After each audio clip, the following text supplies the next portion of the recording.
বিএনপিকে বলতে চাই, জনতার কাতারে আসুন, না হলে আপনাদেরও পালিয়ে যেতে হবে দেশ ছেড়ে।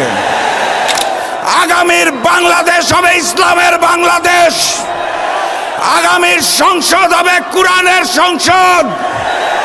ওখানে আল্লাহ ব্যতীত আমরা আর কোনো প্রভু মেনে নেব না। ওখানে হিন্দুস্তানের হিন্দুত্ববাদকে মেনে নেব না। ওখানে কসাই নরেন্দ্র মোদীর পরিকল্পনা মেনে নেব না।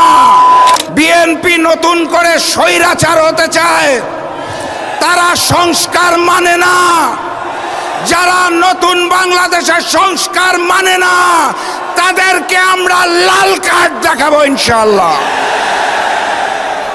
যেই স্লোগানে হিন্দুস্তানের বুক কাঁপে, পুরাতন জালিম আওয়ামী লীগের বুক কাঁপে, নতুন জালিম বিএনপির বুক কাঁপে। স্লোগান ধরুন, নারায়ে তাকবীর, নারায়ে তাকবীর, নারায়ে তাকবীর।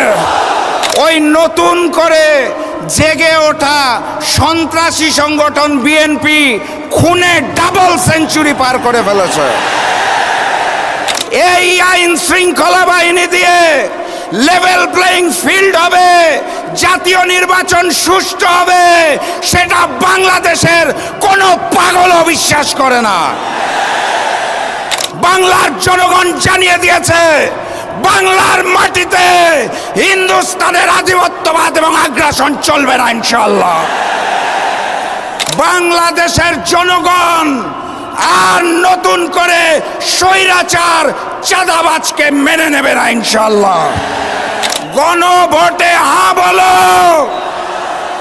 8 দলের প্রতীকে সিল মারো। রূপসা, ভৈরব ও ময়ূর নদীর তীরে জুড়ে অবস্থিত শিল্পনগরী খুলনার বাবরি চত্বরে 8 দল আয়োজিত আজকের এই বিভাগীয় সমাবেশের সম্মানিত সভাপতি, সম্মানিত প্রধান অতিথি, মঞ্চে উপবিষ্ট 8 দলের জাতীয় এবং বিভাগীয় নেতৃবৃন্দ, আমার সামনে উপস্থিত মিডিয়ার ভাইয়েরা, আমার সামনে উপস্থিত ইসলামী এবং দেশপ্রেমী জনতা, সবাইকে জানাই আমার দল জাতীয় গণতান্ত্রিক পার্টি জাগপার পক্ষ থেকে সংগ্রামী সালাম এবং শুভেচ্ছা। আসসালামু আলাইকুম। আজকে যখন এইখানে জনসভা চলছে, আমি